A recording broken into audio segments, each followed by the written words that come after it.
नमस्कार मित्रांनो, तुमचं स्वागत आहे आपल्या YouTube चॅनलवरती। तुम्ही बघत असाल की सध्या पोलीस भरतीची तारीख निघून गेली आणि त्याच्यामध्ये सगळ्यात महत्त्वाचा विद्यार्थी अडकलाय, तो म्हणजेच मराठा समाजातील मुलांची अडचण कोणती झाली ती सध्या लक्षात घ्या।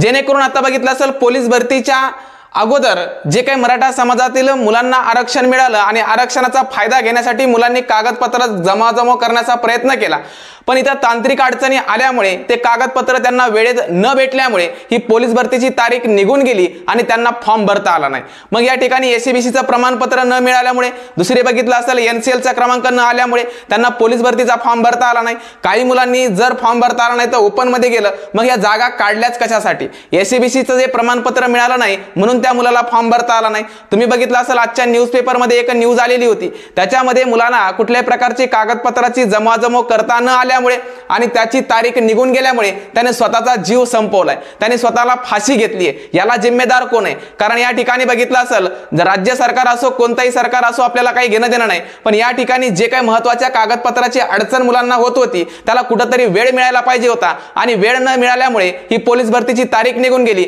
याला जिम्मेदार कोण आहे? कारण जर बघितलं 5-5 वर्ष झालं काही मुलं तयारी करतायत, कोणाचा शेवटचा टप्पा असेल, याच्यामध्ये तुम्हाला तारीख वाढून देण्यासाठी फक्त प्रचार आणि प्रसार सभेमध्ये तुम्ही फक्त घोषणा करायच्या का? माननीय मुख्यमंत्री साहेबांनी सुद्धा घोषणा केली होती की आपण पोलीस भरतीची तारीख वाढवून देऊयात, पण अशा प्रकारची कुठली तारीख का वाढवली नाही? सुरुवातीला जे काही महत्त्वाचे कागदपत्र काढण्यासाठी वेळ लागत होता, हे जे काही आरक्षणाची तुम्ही तरतूद केली होती 100% लगेच तात्काळ सुरू केलं का? सुरू केलं तरी त्यांना कागदपत्र काढण्यासाठी वेळ लागतोय आणि वेळ लागतोय तर कुठेतरी पोलीस भरतीची तारीख वाढवून द्यायला पाहिजे होती। फक्त घोषणा केल्याने चालत नाही, ते कुठेतरी अंमलात सुद्धा यावं लागतं जेणेकरून या मुलांची अडचण निर्माण होणार नाही। कारण इथं बघितलं असेल या जे काही विधान झालं आणि जे काही बोलले त्याच्यावर कोणीही बोलायला तयार नाही, जेणेकरून आता बघितलं असेल लोकसभेच्या निवडणुकीच्या प्रचार आणि प्रसार सभेमध्ये सगळे धुंद आहेत। या ठिकाणी मायबापांनी सुद्धा विचार केला पाहिजे की आपल्या मुलाचा पोलीस भरतीचा फॉर्म भरण्यासाठी निघून गेलाय, त्याची तारीख सुद्धा संपली, त्याचं कारण म्हणजेच काय? कागदपत्राची जमाजमो न झाल्यामुळे त्याला फॉर्म भरता आला नाही। मग इथं बघितलं असेल पोलीस भरतीची वाट जर बघितलं वर्षभर पाहतो मुलगा आणि त्याला जर अशा प्रकारचा फॉर्म भरता नाही आला तर त्याला नेमकं नैराश्य निर्माण होणार नाही तर काय होणार?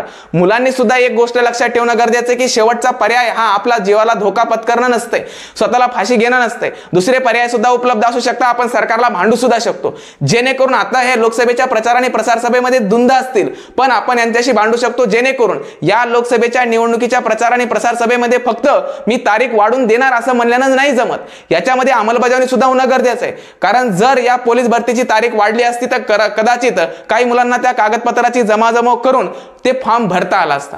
मग या ठिकाणी मराठा समाजाला आरक्षण देऊन एससीबीसी जे काही तुम्ही प्रवर्ग निर्माण केलाय त्या प्रवर्गाचा कोटा पूर्ण करायचा असेल तर या मुलांना फॉर्म भरणं गरजेचं आहे। आणि काही मुलं म्हणत असतील की त्यांनी ज्याला फॉर्म काढायला त्यांनी उशीर केला, अरे फॉर्म काढायला उशीर केला त्याला जाऊन विचार, जेणेकरून कळल की ते फॉर्म काढण्यासाठी त्याला वेळ लागतोय। काही ठिकाणी तांत्रिक अडचणी येतात, तांत्रिक अडचणी ह्या म्हणजे मुलाची अडचण आहे का? या ठिकाणी शासनाने सुद्धा दखल घेणं गरजेचं आहे की या मुलांना फॉर्म का भरता आला नाही, त्याचं कारण आहे तांत्रिक अडचण, जेणेकरून त्याला कागदपत्राची जमाजमो करता आली नाही। मग मला सांगा त्या मुलाने गळफास घेतला, त्या मुलाची काय चूक आहे? त्या मुलाला फक्त कागदपत्राची जमाजमो करता आली नाही का? आली, पण त्याला कुठेतरी तांत्रिक अडचण आली आणि फॉर्म भरण्याची डेट निघून गेली। मग स्वतःचं जीवन संपवण्याचं कारण काय? कारण त्याची ही शेवटची पोलीस भरती होती।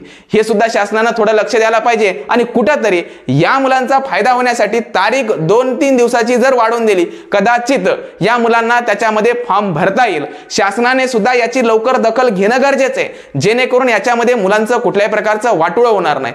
कारण हे मुलं सुद्धा एक मतदाते आहेत, हे सुद्धा कुठेतरी विसरता कामा नये। जेणेकरून या मुलांसाठी आपण जे काही करतोय त्या मुलांसाठीच आपण जर तारीख वाढवून दिली तर त्या मुलांना याच्यामध्ये फॉर्म भरता येईल। कागदपत्राची अडचण आहे, त्यांना तांत्रिक अडचणी येत आहेत, एनसीएलचा क्रमांक येण्यासाठी अडचण येते, या सुद्धा बाबी सगळ्यांनी लक्षात घेणे गरजेचे आहे। आणि मुलांना या पोलीस भरतीमध्ये ज्यांना फॉर्म भरता आला नाही ते फॉर्म भरण्यासाठी कुठेतरी 2-3 दिवसाची तारीख वाढवून द्यावी अशी सर्व मुलांची एक मागणी आहे।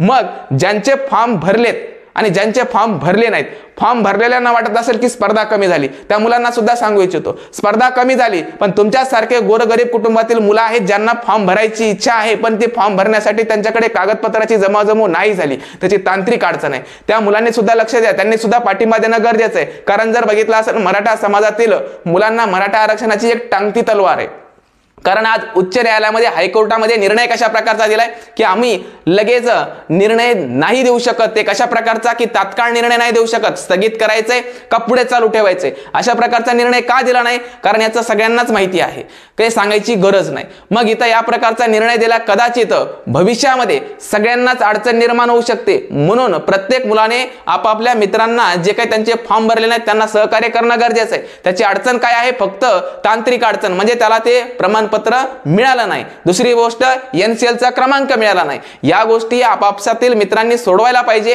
जेणेकरून त्या मुलाला कुठल्याही प्रकारचं नैराश्य येऊ नये आणि त्याला गळफास करण्याची गरज पडू नये. यांनी सुद्धा सहकार्य करावं, जेणेकरून आपल्या मित्राला त्या नैराश्यातून बाहेर काढण्याचा प्रयत्न करावा, न की त्याला डिवचण्याचा प्रयत्न करावा. काही जण म्हणतील स्पर्धा कमी झाली, त्या मुलांना सुद्धा सांगू इच्छितो, ते आपले कुठेतरी मित्र असतील, गोरगरीब घराण्यातला एखादा मुलगा असेल, त्याला सुद्धा पोलीस भरती द्यायची, पण अशा प्रकारची तारीख संपल्यामुळे त्याच्यामध्ये नैराश्य निर्माण झालं असेल, ते नैराश्य आपण सुद्धा दूर करणं गरजेचं आहे. आणि त्या मुलांना सुद्धा सांगू इच्छितो ज्यांनी फॉर्म भरण्याचं राहिले, मुलांनी या शेवटचा पर्याय न निवडता आपण शासनाला भांडू शकतो, शासनाला बोलू शकतो, हे आपल्याकडे पर्याय आहे. आणि हे पर्याय असताना सुद्धा जर आपण स्वतःचं जीवन संपवत असतो तर मग आपल्या शिक्षणाचा फायदा काय, हे सुद्धा मुलांनी ओळखून घेणं गरजेचं आहे. शेवटचा पर्याय म्हणून पोलीस भरती संपली म्हणजे आयुष्य संपलं का, नाही. आपल्या आयुष्यामध्ये अजून दुसरे पर्याय उपलब्ध असतात, त्या पर्यायाला शोधणं गरजेचं आहे. कारण तुमच्या मायबापाची ओढ तुमच्याकडे असते, कारण तुमचे मायबाप तुमचं भविष्य तुमच्यामध्ये बघतात, कारण त्यांना माहिती आहे आपला मुलगा हे नाही ते तरी करेल. म्हणजे या ठिकाणी त्यांचं आयुष्य तुमच्यावर अवलंबून असतं. तुम्ही अशा प्रकारचा निर्णय न घेता